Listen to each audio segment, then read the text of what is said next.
Hi everyone, welcome back to Variety Awards Circuit. I'm Variety Deputy TV Editor Michael Schneider. I'm Variety Co-Editor-in-Chief Cynthia Littleton. And Cynthia, we're talking about drama ensemble this time at the SAG Awards. And again, this is a competitive category. The big question is, will SAG voters go with history with a show like Squid Game, or are they going to go with the huge gorilla in the room right now, which is, of course, Succession? He's on his way? I don't see him yet with his stupid walk. I think that there is just such a wealth of talent here. I think Succession was such a, forgive me, masterclass upon masterclass. These were stunning performances week after week. And that is an ensemble. All Emmy nominated, all nominated for SAG as well. As people have mentioned, it is a screwball comedy. The rat-tat-tat rhythms, it is like a machine. It's like a Rube Goldberg device. Each person is a lever and they all play off each other beautifully. It's the Webster's definition of an ensemble, but we could be wrong. Yeah, I mean, the nominating committee, I think, does a great job of really finding these ensembles that have gelled over the years. Another good example, of course, is Handmaid's Tale. My name is June Osborne.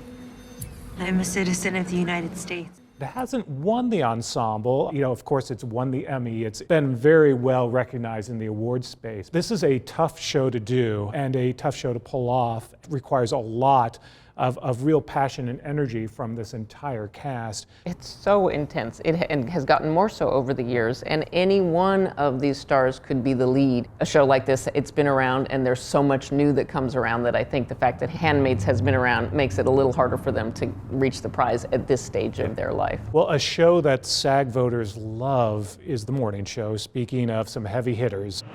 We should just tell the truth quickly. They're going to cut us off. There are some really bad things going on here. Of course, that cast, again, just a lot of fun to watch, even when they're not in scenes together, when they split off and do their own scenes. Still pretty fantastic. There was a lot of talk about season 2. The one thing you can absolutely, undisputably say, it was definitely not a carbon copy of season 1. The actors got to stretch some muscle, and, you know, in a show that already had an incredible wealth of Jennifer Aniston and Reese Witherspoon, here came Juliana Margulies in an incredible role that she just ate up. And Billy Crudup and Mark Duplass, they had to be as good as Reese and Jennifer to support those great performances. Billy Crudup, I mean, we know executives like Billy Crudup. It's not that he's doing one, he gets an amalgamation of so many and so many little traits that tells you he's done his homework. He's asked his friends what the tics and habits of certain high-powered media executives that we have interviewed. Yeah, we talked about Succession, which hadn't been nominated at all until this year. SAG is picking up from lost time and giving them 5 nominations. And if SAG voters want to make history, just like they did with Parasite back in 2020, then Squid Game could be the way to go.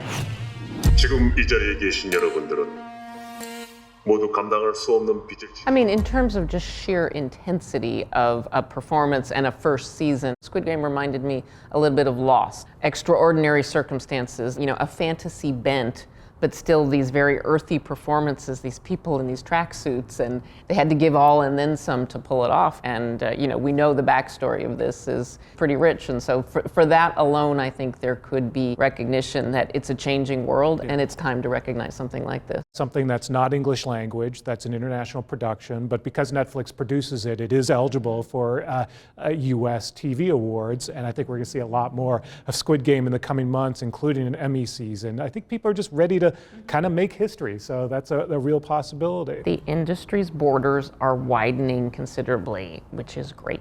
Another show that people are just now catching up on. It's been a hit in Middle America for years, but it's finally sort of reached the coast. It's finally getting some attention. Yellowstone from Paramount Network. Hey, you're John Dutton, aren't you? Yep. This is its first major awards nomination. That's a huge deal for this show. That's a huge deal for Paramount Network. And kind of a reminder that the SAG voting body is much larger and much broader across the country than many of the other award shows. I think that there is definitely a cost if you're popular. There's no question that popular shows do have even a higher hurdle in the awards. You've got the audience, and you know, now you want the awards. A show that is truly popular, that's why like a Game of Thrones is such a unicorn and something that is just massively popular but also critically acclaimed. A show like Yellowstone has a higher hurdle because it's seen as popcorn TV. America loves Kevin Costner, and I think it was just a matter of time before the industry caught up I with mean, it's a solid cast, so it's sort of, it's fun to see a show like Yellowstone enter the mix as well. But I do think you're right. It's going to probably come down to, do they want to make history with Squid Game, or do they want to go with the show that the industry, everyone's talking about right now, and that just ended an amazing season, which is Succession, of course. So we shall see, but that's it for the drama ensemble category. Join us again next time here on Award Circuit when we tackle more of the awards nominations. I'm Michael Schneider. And I'm Cynthia Littleton. Thanks for watching.